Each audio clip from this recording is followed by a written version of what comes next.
On my birthday, instead of waiting for my husband and son to come home to celebrate with me, I received a video from my husband's first girlfriend. In the video, my husband and my son were with her, and my son was hugging her, saying he wished she could be his mother. It was my birthday, and instead of waiting around for my husband and our son to come home and celebrate with me, I got a video. Not just any video, this one was sent by my husband's ex, his first girlfriend. In it, I saw Nathan and our son Caleb with her. What hit the hardest was Caleb hugging her and saying he wished she was his mom. After watching that, I didn't call to ask what the hell was going on. I didn't cry or scream. I just quietly packed a suitcase, and I signed the divorce papers I'd kept tucked away for months, just in case. It wasn't like Nathan to come home late at night and find the house completely dark. No matter how late it got, I always left a light on for him. But not this time. That night, he handed Caleb off to the housekeeper and walked straight into the bedroom. I was sitting on the edge of the sofa, suitcase packed neatly beside me. The divorce agreement was lying right there on the coffee table. He looked confused, annoyed. "Emily, what's this supposed to be? Another one of your little episodes?" I didn't have the energy for another one of his put-downs. I stayed calm and steady. "I want a divorce," I said. He blinked like he hadn't heard me right. "Because I forgot your birthday? It's not about that," I told him, nudging the papers closer. "Just sign it. Let's be done." He picked up the documents and flipped through them like they were a joke. "You're really walking away with nothing? Where do you think you'll go? You've got no one in Hereford. Nothing without me." I gave him a short, bitter laugh. He really believed I had nowhere to turn, like he trapped me. I pushed the papers right up to him again. "Don't waste time. Sign them." He paused. Then his whole vibe shifted, his voice turned sharp. "Fine. If that's what you want. But Caleb stays with me. His custody's not on the table. You're not getting him." Just then, Caleb walked in. His face was red, and tears streamed down his cheeks. "I'm staying with Dad," he yelled. "I don't want to go with you. You're a bad mom. You're a witch." "That's enough, Caleb," Nathan barked, but the kid wasn't finished. "If you hadn't ruined things between Dad and Vanessa, she would have been my mom." I didn't even flinch. I just looked at him and said with the same coldness, "Caleb, I don't care anymore. I don't care about anything right now. I just want the divorce." That one word, divorce, shut Nathan up. He clenched his jaw, his whole face dark with frustration. "Are you really sure about this?" I picked up the pen, tossed it onto the table, and nodded. "Sign it. Let's end this." For a moment, something in him wavered. I could see the doubt flicker. But before he could even lift the pen, I grabbed my signed copy, picked up my suitcase, and headed straight for the door. "Tomorrow. 9 a.m. City Hall. Don't be late," I told him as I walked out. But before I could open the door, he grabbed my wrist. Hard. "Let go," I said, keeping my voice icy. He sneered. "What's the rush?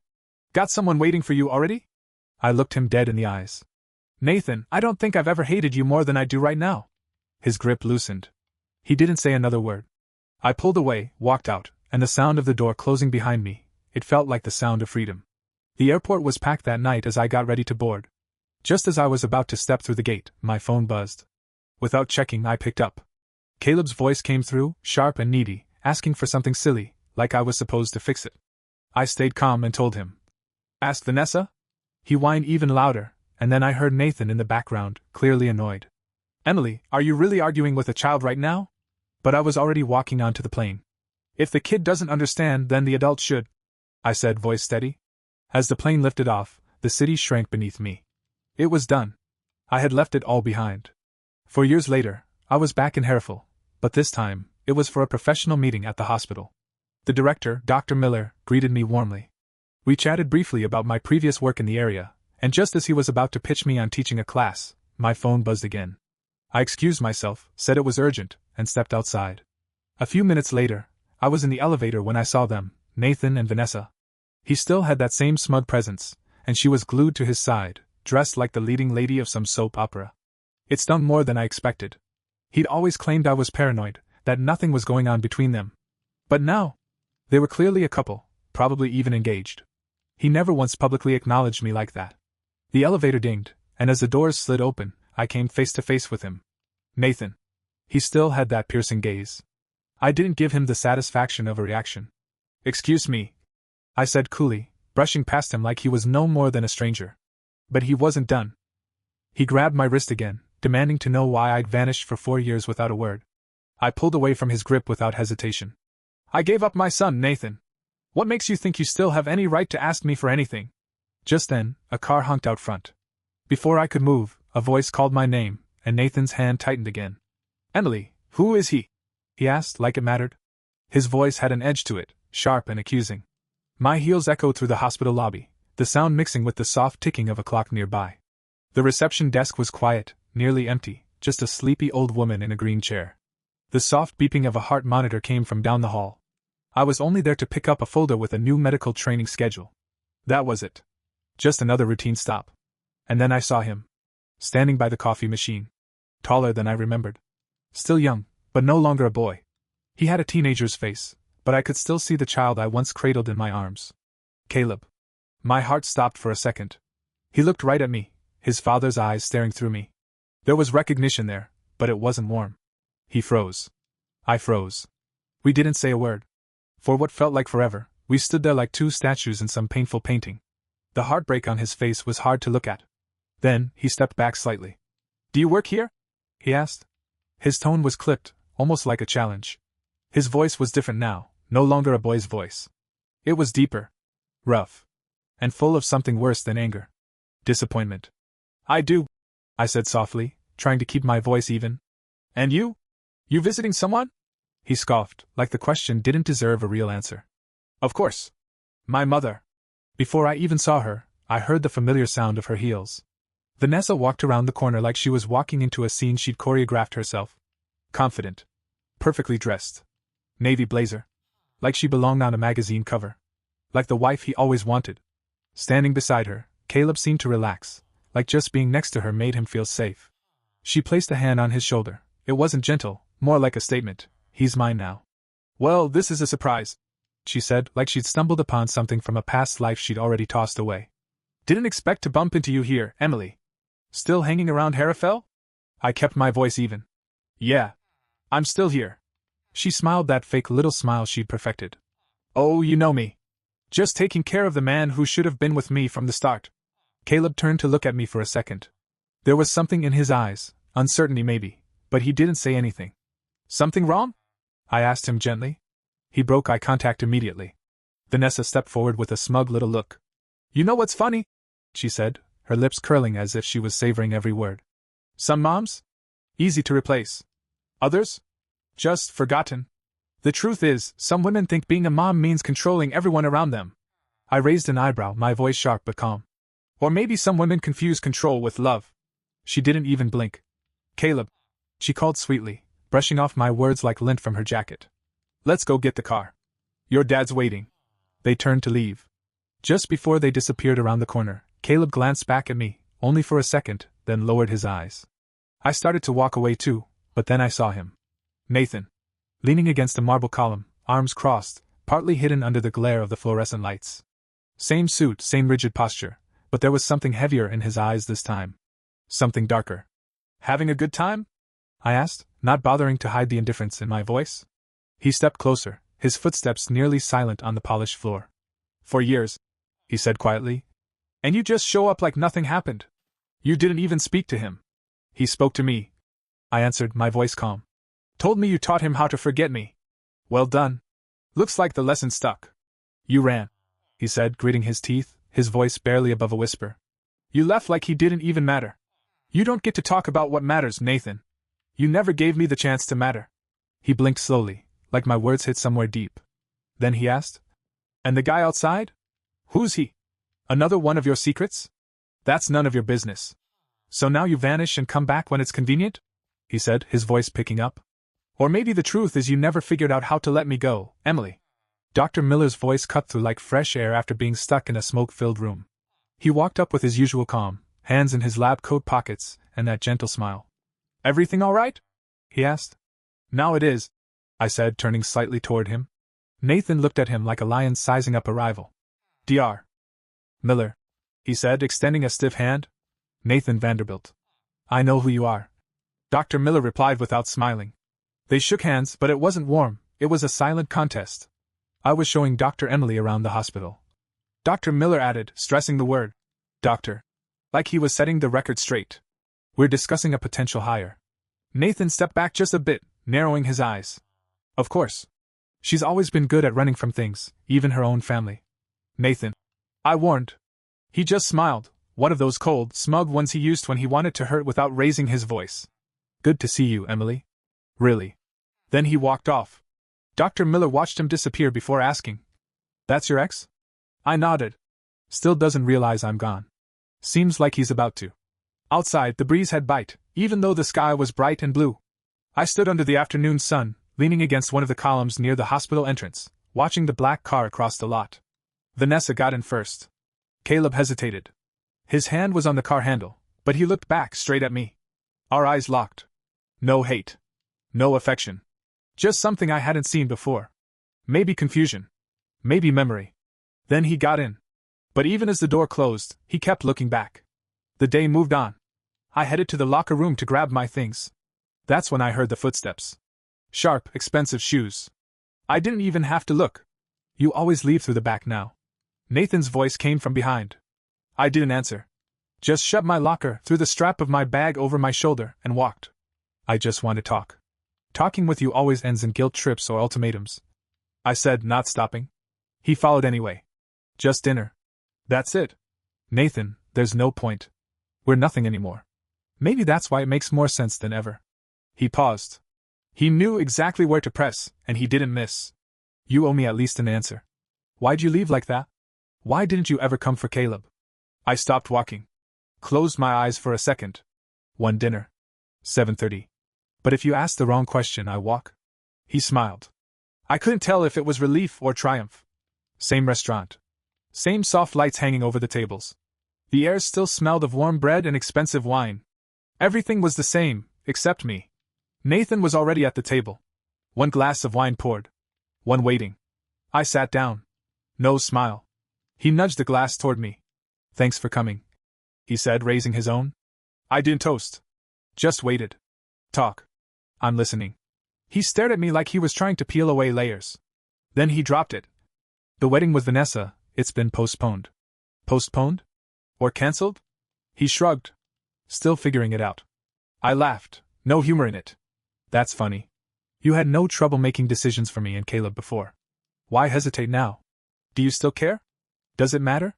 He leaned in a little, holding his glass but not drinking. I'm not here to argue. Then why are we here? So you can rewrite history? His jaw tightened, but he didn't look away. You know Vanessa only showed up after we were already falling apart. You were distant. I turned to her for emotional support. I stared at him. You've always been real good at turning cheating into therapy. And you've always been quick to run off before hearing the full story. I said, my hand still wrapped around the stem of my untouched wine glass. The food had arrived, but neither of us made a move toward it. Nathan dropped his gaze and spoke in a quieter tone. He doesn't ask about you, he said.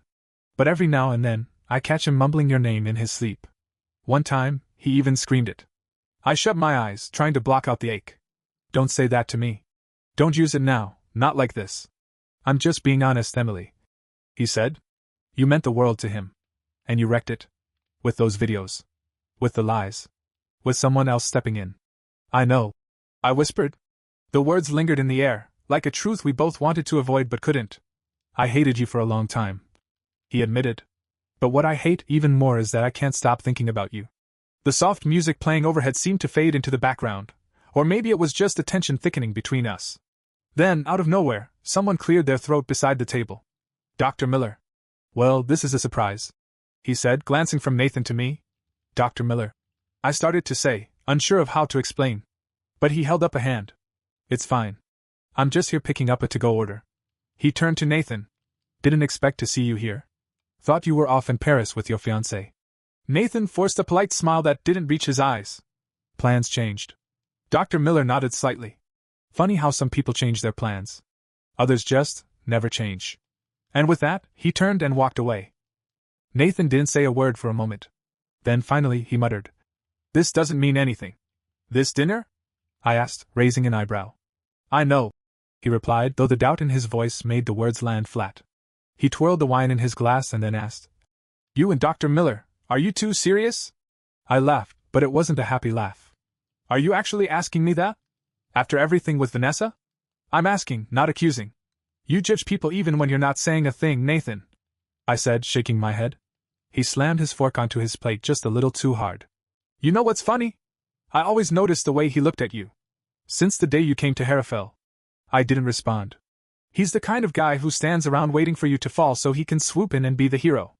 And you, I said coldly, have always had a talent for making enemies out of decent people. The silence that followed was heavy. Then, out of nowhere, he asked, Does he touch you? My fork slipped from my fingers and clattered onto the plate. Don't you dare ask me that. I hissed, my voice like ice. It's just a question, he said, but even he knew how wrong it sounded. You lost the right to ask me anything like that a long time ago. He ran both hands down his face, clearly flustered. I'm sorry. I don't even know why I said that. Yes, you do, I said, staring straight at him. You know exactly why. He didn't answer. Just looked at me like he had 1,000 things to say and none of them came out. I flagged down the server, paid my half of the bill, and ignored the way he looked at me, like he wanted to stop me from leaving. He stood when I did. Emily. No, Nathan.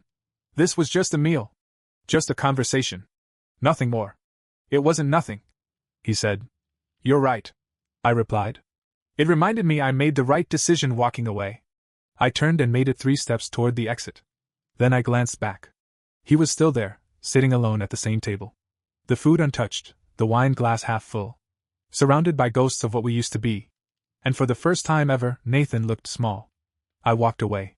The doorbell rang at exactly 7:47 p.m. The sound hit me like a punch to the chest. I peeked through the peephole and didn't recognize him at first. Then I saw the familiar haircut, those tense shoulders, and eyes that looked unsure beneath a hoodie. I opened the door. Caleb. He paused in the doorway, then stepped inside, wrapped instantly in the smell of ginger tea and the quiet peace of a home full of books and silence. I didn't think you'd open the door, he said. I never thought you'd knock, I answered. He dropped his backpack onto the floor with a thud. Vanessa blew up at me. Said I was ungrateful just for asking why you really left. She claimed you ran off with another guy. But I overheard Dad saying something else. I kept my voice steady. What did you hear? That he's the one who sent that video. The one on your birthday. I froze, barely breathing. He said he just wanted to show me the truth. Told me you were unstable or something. But now, I don't know who to believe anymore. I was only 9. I didn't get it back then. He dropped onto the couch like his knees gave out. I hated you, he said. Sometimes I think I still do. I sat beside him, quietly. What if it was all just a lie? He asked. I saw that video too, Caleb. It was my birthday. I was alone. No candles, no cake. He looked straight at me, his face unreadable. I saw you hugging the woman who took your father from me. I heard you say you wished she were your mom. That crushed me.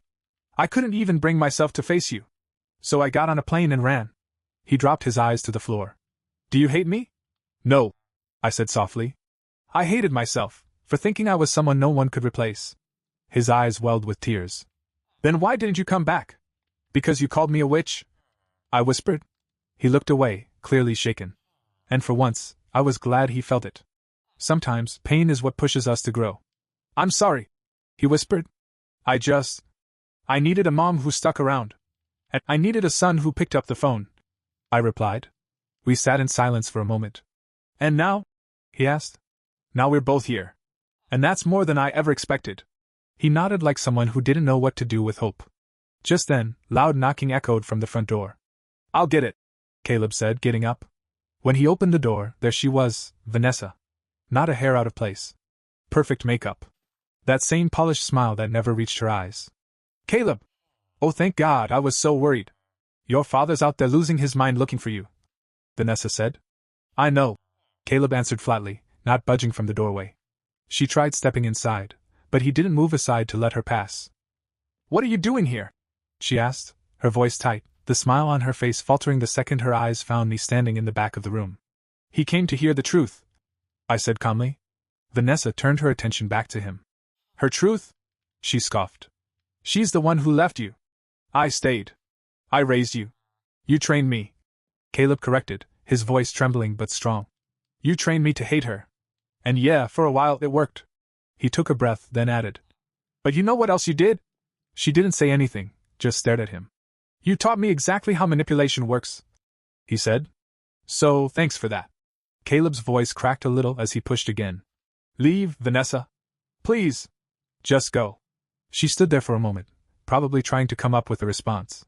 But nothing came. For the first time, she actually turned around and walked out. When Nathan showed up, the door was already ajar. Caleb was still on the couch, cradling his cup of tea like it was keeping him steady. I was standing across the room. "I came to get my son," Nathan said, his voice quieter than I'd ever heard it. "He'll go when he's ready," I replied, not taking my eyes off him. Caleb didn't flinch. "Did you tell him everything?" Nathan asked, looking between the two of us. "I told him enough," I said with a tired breath. He looked down, swallowing hard. "I messed everything up, Emily.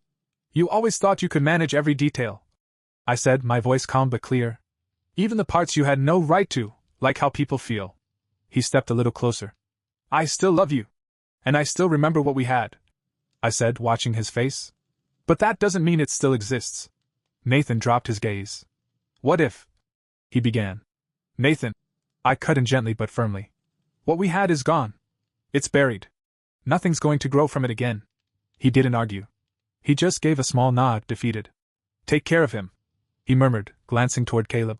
"That's up to Caleb now," I replied. "He gets to decide who stays in his life." Without another word, Nathan turned and walked away. He didn't even look back. As night slowly crept in, the quiet in the house felt different. It wasn't heavy anymore. It felt peaceful. Safe. Caleb was at the sink, rinsing out his mug. "Can I stay here for a few days?" he asked, not quite looking at me. "Of course," I said softly, like it was the most natural thing in the world. He nodded, like someone not used to hearing, yes, without conditions. "We could watch a movie or something," he said shyly. "Make up for all the stuff we missed." He gave me a small, real smile, the kind I hadn't seen in years. We settled onto the couch. He took the remote, and I curled my legs under me. Neither of us spoke as the credits rolled. But for the first time, we were here. Together.